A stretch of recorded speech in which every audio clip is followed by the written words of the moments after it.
Preview season carries on, and today it's all about the Vanderbilt Commodores of the SEC. Can they bounce and move forward from what was an incredible season in 2024? Will they be able to improve off of 7-6 and put themselves in even further contention, maybe for the SEC? We'll find out. They got a lot of talent returning. We'll talk about every single bit of it. But first, we got to talk about 2024. And even before we do that, I just want to come on here and say thank you guys. The support on the videos recently has been awesome, and it's been really cool to get some of the feedback we've gotten so far on who's good, who I might be missing out on. Of course, as always, I don't know your team better than you do. More times than not. I'm not going to say that there's teams I don't know, but a lot of times you do, because at the end of the day, no matter how hard I try to follow 135, 136 FBS teams, it is really difficult to make sure I get every single one of them and every detail about every one of them. So with that said, you know your team better than I do. Use the comments as a discussion platform. Use the comments as a place to put really anything. If there's somebody I miss, throw them down in the comments. If there's something you just disagree with me on, I mean, the Maryland video, I picked 2 and 10, had some comments there, really appreciated them. Any of that stuff, it's all welcome in the comments, and you can even trash my opinion if you want. I really don't care. We're here to have a good time, talk about college football, as we all should, and we all love. So with that said, let's go ahead and carry on with Vanderbilt. And this Vanderbilt team is, again, coming off of a great year, 7-6, 3-5 in conference, but this is their first bowl appearance in quite a while, quite some time. Clark Leah is a guy who I believe still to this day, that he is one of the most underrated coaches in college football. The way he's been able to kind of pursue and put together really solid teams and really well coached teams over the last couple of years has proven that. 2023, this team took a very massive step forward in that they were competitive. They weren't competitive every week, but they were competitive in games against middle to lower tier SEC schools. Last year, they were beating middle to lower tier SEC schools. Part of that has to do with the heart of this team, and we'll talk about some of that. Part of that has to do with the coaching. And to go along with that, they bring in a number 36 ranked portal class in 2025. They bring in the number 77 recruiting class. Obviously, the majority of their work has been done, and what's put them in this position has been done through the transfer portal. You're not going to win a national championship by utilizing the portal and making a team out of the portal. We saw Ole Miss try last year. They didn't even come close to the playoff. Or they were close to the playoff, but they were 3rd or 4th team out of the playoffs. We saw Vanderbilt build this team, and they're 7-6. They're not going to win a playoff game. They're not even going to make the playoffs doing this. But they are exceeding their own school's expectations. A team that we have considered the bottom of the conference for so long. Now we're not even really betting Vanderbilt to be last. I mean, we're saying it'll probably be middle of the road once again. And I think that's certainly capable. This team offensively last year averaged 27.3 points per game. It was the most lively offense that we've seen in Vanderbilt in quite some time. I would say probably going back to the mid to early 2010s, back in the days of Jordan Rodgers as the quarterback. This team allowed 23.4 points per game. That was top 50 in college football. One of the best defenses we've seen in quite some time at Vanderbilt as well. On top of that, they averaged a positive turnover margin per game, plus 0.6 turnovers per game. Puts them inside the top 25 at number 24. Why does all this matter? Truth be told, it's because this is that kind of a team. This is a team that's going to compete and be very solid, very strong throughout the course of this year. And while their record may not show it, because they do have a considerably tough schedule, on top of the fact that they get a lot of their... now, the good side of this, let me rephrase how I was going to put that. They get a lot of their toughest games out of the way on the road. And you can win 1 or 2 of those road games as well. You play Virginia Tech, South Carolina, Alabama, Texas, and Tennessee. You play those 5 on the road, and then the rest of your games are at home. And that includes teams like LSU, Missouri, Auburn, Kentucky. You get Georgia State, a revenge spot here after losing last year to them. This team has some potential. When you look at the offensive side of the football, it's led by Tim Beck, the offensive coordinator, came over from New Mexico State, along with Jerry Kill, who's an offensive analyst and probably has a pretty big part in this as well. And they're led, of course, by their quarterback, Diego Pavia. But I don't want to spend too much time on Diego Pavia, other than this. He is confident, very confident, and I love it. I love the attitude that he brings on the field. All the bulletin board material he's given teams this offseason, though, is not going to help them, and it's not going to help him specifically because he's going to take some cheap shots this year. I don't want him to. I really don't want him to because I think he's exciting. I think he's one of the most fun players in college football, hands down. But he is opening himself up for some backlash and some repercussions on the field. People are going to want to come at him. And maybe he wants them. Maybe he wants to be in their head. Who knows? I think there's a little bit of a mind game going on, but understand that this is not a school that can give bulletin board material. They don't have the history. They don't have the right to give bulletin board material to some teams. And they're giving it to teams like Alabama, who they beat last year, and they're obviously pumped off of that win. Now you got to do it in Tuscaloosa this year. And you're talking smack with their star wide receiver, Ryan Williams. You get LSU at home, and you're talking smack about that. You're talking smack about the Big Ten and their weaker schedules. Yet, this is a team that lost to Georgia State last year, this Vanderbilt team. Understand, there's a place and there's a reason to be allowed to have things to say. I understand you went 7-6 last year, but 7-6 is not good enough in the SEC to be saying some of the things that he had to say earlier this week. And I think that that's one of those things that, again, I'm not saying they're going to lose. I don't think they're going to lose that many games at all, plain and simple. But we will see.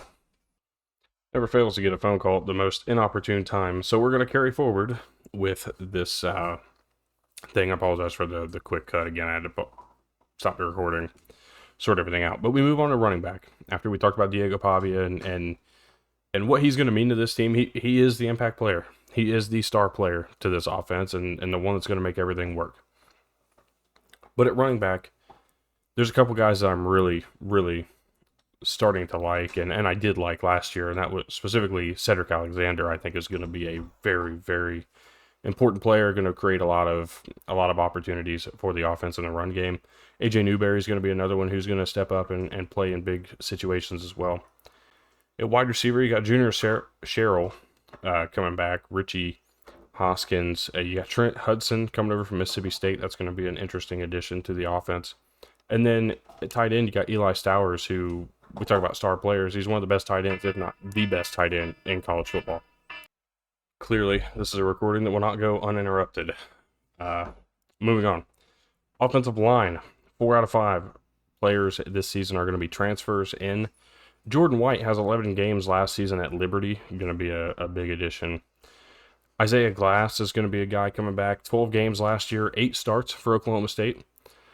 And then you got Bryce Henderson, 33 games played at South Dakota, University of South Dakota, up there, the Coyotes. Going to be a big deal for them. And then, of course, you also bring in Sterling Porcher, who's coming over from Texas Tech, but he's also played at Middle Tennessee in the past and started out in community college, the JUCO ranks at Iowa Western. This is going to be an interesting one for me. Porcher is going to be a guy who I'm interested to see how he performs.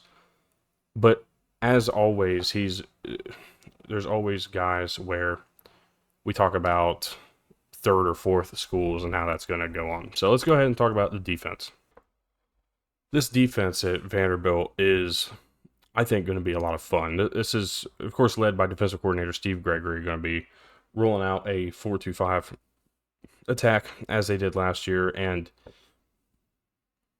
the biggest thing here, they're returning 9 of 11 starters from 2024. Continuity, they didn't get torn up by the portal. They didn't go unscathed, but they weren't destroyed by the portal. They did enough and held on to enough that I think they're going to be okay. They do bring in CJ Hurd, a safety from Florida Atlantic, and then you bring in Jordan Matthews from across the state at Tennessee, coming over to play cornerback for this team. I think that's a big deal. I think that's a really big deal because you also have guys like Martell Height, who's going to be the other corner, or projected to be the other corner. Marlon Jones, a graduate transfer, expected to be a corner, a depth piece, maybe even a nickel player. You have Dante Carter, and then again CJ Hurts coming in. Like, the secondary looks really good and looks like they can create turnovers and be pretty feisty, similar to what they tended to be last year. You bring back Brian Longwell, the tackles leader. Brian Longwell, of course, expected to play the will position. 89 tackles last year. You get Randon Fontenette coming back, 3.5 sacks last year. 3 players were tied for the lead in tackles for loss. All 3 of them had 8 apiece. I do know that Brian Longwell, was one of those. As for the returning leaders in interceptions, that is Martell Height. He had 2 last year. And then Miles Capers coming back, going to be playing what they're calling the razor position. Had 3 forced fumbles last year. So this team is, again, they're a feisty group, and they want to create havoc. They want to create turnovers. And I really see that being a place of, I would say, I don't want to say competence because that makes it seem like they're just average. I think that's going to be a place of success, and it's going to be a success creator going forward throughout the season. As for my thoughts on the team, as I typically write down a paragraph for everybody, my thoughts on this team are pretty simple. I think that they're a team looking to build off of 2024.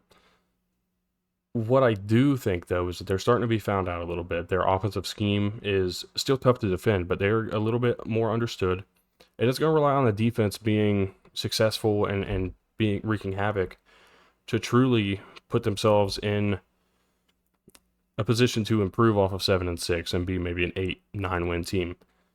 And on top of that, the schedule, not light at all. It's going to be tough. But again, it really comes down to, will they find the same success they had in 2024, or will they kind of fall back and just be another team in the SEC, a team that's not a storyline because, Vanderbilt had their year, now we expect them to be okay, and we move on. Let's take a look at that schedule. As it pops up here, they start out with Charleston Southern. Not expecting any changes there.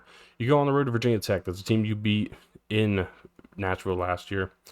On the road against South Carolina, that's going to be a tough game on September 13th. Georgia State, Utah State, going to be fine. At Alabama, again, you beat Alabama last year. How do you bounce? How do you answer that? How do you follow that up? And how does Alabama follow it up, knowing that everybody's going to be watching at this point? On October 4th, you better believe that everybody's going to be paying attention to this game.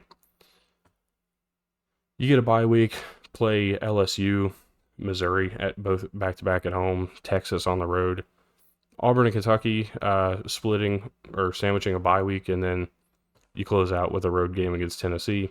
Over-under sits at 4.5. I think I see 4 here. I really do. I think I see 4. Do we get above 4? Do we get back to a bowl game? I think that's the biggest thing, and that's what we're looking for at Vanderbilt, I guess, if you're a fan. Odds to win the conference, plus 30,000. I don't think that's likely. National championship, it's plus 100,000 for a reason. As for the prediction, though, you get a win week 1. We don't even need to talk about this. Charleston Southern, it's going to be a big deal. Just come out, get some momentum, get on track, and move forward. This Virginia Tech game in Blacksburg, I deliberated this one a little bit because, truthfully, in a lot of these situations, I do take the home team, especially in games where the teams are even and then the home team is, especially if it's an environment such as Lane Stadium. I think they're going to be pumped for this game. They're going to want to win this game, similarly to a lot of other teams that Vandy beat last year. But will they be able to? I trust the Vanderbilt offense. I trust the Vanderbilt defense. And that alone, defense travels. The offense may not, but the defense certainly will. And the way they won last year, not a lot of changes on the Virginia Tech side that may give me cause for belief that they're going to be improved or contenders in the ACC. I'm going to take Vandy on the road. You go on the road again, back another week, to South Carolina, and you're going to face a South Carolina team who I think people are sleeping on. Now, I'm not going to say that the South Carolina team is a championship contender. I think they're a playoff contender, and they have some really good odds to win a national championship should they be in that position. But this team is just solid, steady, didn't lose much last year, and when they could have, the offers that came for Lenore Sellers, offers that came for Dylan Stewart, and others, and nobody took it. They bring back a lot, even though they lost a good portion of talent. I'm taking South Carolina, especially in Williams-Brice Stadium, to get the win there. You'll win the next two. Start off 4-1. Georgia State, they're solid. Utah State, Bronco Mendenhall, year one. I'm just pumping the brakes on them, year one. So you get 4-1, and you go on the road to Alabama. Now, this is potential where we may be talking about a game day situation, maybe. But I think this Alabama team knows what's on the line. And a lot of these guys did not lose this game, but there's guys like Ryan Williams who played and started in this game. The offensive line for Alabama started in this game. The other thing that Alabama didn't have last year, when they still scored 35 points, Ryan Grubb, the offensive coordinator. I think beyond that, this entire team, Kane Womack, defensive coordinator, back another year, going to be a little more comfortable, a little more confident in his attack against this Vanderbilt team. I think, plain and simple, Alabama's better. The home field advantage is going to mean something. I'm taking Alabama to win, but I would not be surprised. Again, they're 4-2 here. Neither of those two losses are going to be like blowout losses like you would expect Vandy to have. Now, maybe the Alabama one gets a little ugly late, but it's one of those where if you watch the game, you're going to know it was a close game for the majority. You get a bye week and come out against LSU, and I think you're going to come out guns blazing. You're going to want to answer the loss big. And what bigger way would it be than to beat LSU, who's got maybe a Heisman frontrunner, Garrett Nussmeier, at quarterback? But even saying that, I think this LSU team has a lot to prove themselves. Brian Kelly thinks he has a lot to prove himself as a head coach. This LSU defense is going to be improved. Year two with Blake Baker at the helm. I think the LSU is going to be able to withstand this, what I think is going to be a really good rushing attack from Vandy. LSU is going to get the win here. You're going to play Missouri, and I'm going to go back and forth on this game. When we do Missouri, I may give Missouri the loss and give Vanderbilt the win. I almost did it here. Decided to hold on to it. I didn't want to just make this a snap change of heart. But the truth of the matter is, this is a game played in Nashville, and granted that home field advantage doesn't matter, but it's a lot different than playing at Faurot Field if you're Vandy. The offense, I think, is going to be good enough to move the ball on this defense, but the one thing that really hits me, how good is Bo Prabula, the Penn State transfer, going to be at quarterback for the Missouri Tigers? In asking that specific question, it's made me really sit back and wonder, okay, is Missouri going to be a team that's led by their offense or their defense? Is Missouri going to be a team that's going to be good enough to compete with a team that's got an offense that can definitely score, especially on the defense here? I think Vanderbilt has a legit chance to win this game, and this game might come down to the wire. It's either going to be a really close game that Missouri wins or a game where Vandy dominates the whole way. I don't see it the other way. Now, it could happen. Obviously, there's always multiple outcomes to any game and multiple options of outcome. I'm taking Missouri to win. A close game, a hard-fought game, but again, I'm very close to turning this around. We'll see where I sit after the Missouri preview. At Texas. What can I say? It's Texas. I think Texas is going to be a national championship contender, a CFP team, maybe an SEC champion. Hard for me to feel otherwise. Auburn at home. This is a game where, again, it solely relies on how good Jackson Arnold can be. But I think Jackson Arnold's going to be just fine. I think he's got a lot of good wide receivers. I think it's going to become a game where you have to try to keep up with Auburn's offense, and their defense is going to be solid enough. I'm taking Auburn to win that game. And then you get a bye week and you play two rivals, Kentucky and Tennessee. Kentucky at home. If you already saw my Kentucky preview, you know where I'm going with this. I'm giving Vanderbilt the win. I think they are better than this Kentucky team. it really relies at the quarterback and the skill positions. The two defenses are going to be just fine. I think they're going to play a really fun game. Like, I'm talking 20-14 type of game. But it relies on Diego Pavia, Eli Stowers, and others. So Cedric Alexander. I had to go back and make sure I didn't mess up a last name because I blanked. It's going to rely on those guys, and I think that Vandy can get the job done. And then you go on the road. You go to Rocky Top and try to win a game in a place that you do not win very often. As a matter of fact, I don't even know the last time they got a win in Knoxville. You could let me know. This Tennessee team comes back down to earth in 2025. They have an interesting schedule, a schedule that they sit at the over-under of 8.5. You can't get me to buy or touch over on 8.5 for Tennessee right now. Their schedule's too tough. They are down in all regards. I don't think the offense is going to be quite as good. The defense, I think, is going to be okay, but the offense, I think, is going to struggle, and they're going to have to figure out who they're going to roll with. Is it going to be Joey Aguilar all season? Is somebody else going to step in and maybe take over the job? It's hard to say. Losing Nico Iamaleava is a much bigger deal than the Tennessee fans are making out to be. Oh, well, we're going to be just fine with Joey Aguilar. You might not be. You might, as a matter of fact, be not have had a team this questionable, I would say, maybe the word to use, in a really long time. Now, I'm not saying they're going to be bad. I'm not going to say that they are going to go below 500 because I think they're a bowl team. But this Tennessee team is going to be all about regrouping. And in this game right here, when you have a Vandy team that's confident and wants to close the season on the right foot, wants to get back to bowl eligibility, I don't care where you're playing this game. This Vandy team cares, and when you have a team that has a lot of heart the way they do, I think Vanderbilt gets the win and closes out at 6-6 and closes out with 2 straight wins to go 2-6 in conference play.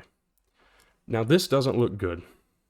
A lot of people will sit back and say, man, that's terrible. That's a downgrade from last year. You have to look at the whole picture here. This Vanderbilt team is not going to be able to do what they did last year because they are it's no longer a surprise factor. They're no longer the surprise team in college football. They are just another team that people have a book on now. And in saying that, I have to sit back and truly acknowledge that there is not a team that they play that's going to be easy and that's going to not understand what's coming. The fact of the matter is going to be, how much do you want it? And how much did you improve and how much did you train over the offseason? And how good can you be over the course of the season? I think that there's room for 2 more here. I don't know where they are. And truth be told, I would say I'm capping a ceiling at 7-5. I'm going to put a ceiling of 7-5, and I'm going to put the ceiling as 3-5 in conference play, of course. I just think that this team is, I'm not going to call them one-trick pony. I'm not going to call them gimmicky because I don't think either of those are true. I think they are a solid and sound team. I just think that the talent that's on this roster can only go so far. And only going so far on top of the fact that you're not going to get that surprise win over Alabama. I could promise you, you are not going to beat Alabama again in 2025. And if you do, then we have to have a better conversation about Alabama. If you beat a Texas, I would be surprised, especially in Austin. But if you beat an LSU or a Missouri or maybe even an Auburn at home, that opens a door. If you beat South Carolina in week 3, that sets a tone and makes us ask a lot of questions about both of these teams. There's room, and there's room for improvement. I think they're going to be a lot of fun to watch. I love Clark Lea. I think he is one of the most underrated coaches in college football. And if you gave him better resources to go out and utilize NIL, utilize the transfer portal even better than a 36th ranked class in college football, which, if I'm not mistaken, that's like the best Vanderbilt's been ranked in any recruiting, include the portal, all time, at least in the recent history. There's a place for Vandy currently in college football and in the SEC. And we'll just see what they can do, what they can make the most of. But with that said, let me know what I may have missed. Of course, there's plenty of players on this team, a lot of new to this team. Let me know what I may have missed, who I didn't give enough spotlight to. Always happy to spread that information and see it down in the comments. I always like those and enjoy that. As for the future here on the channel, tomorrow, North Carolina, Bill Belichick, year number 1, a top 10 portal class, a top 40, recruiting class, a quarterback that I don't think I could be higher on, and two coordinators with a lot of experience at the NFL level. We'll talk about all that and more again tomorrow here on the channel. Thank you guys for tuning in. Make sure you go check them out the rest of the playlist, all of our previews here for preview season. And of course, make sure if you have this far in the video, you leave a like, subscribe, comment down below. All that stuff's free, just helps us out. We'll see you tomorrow with North Carolina.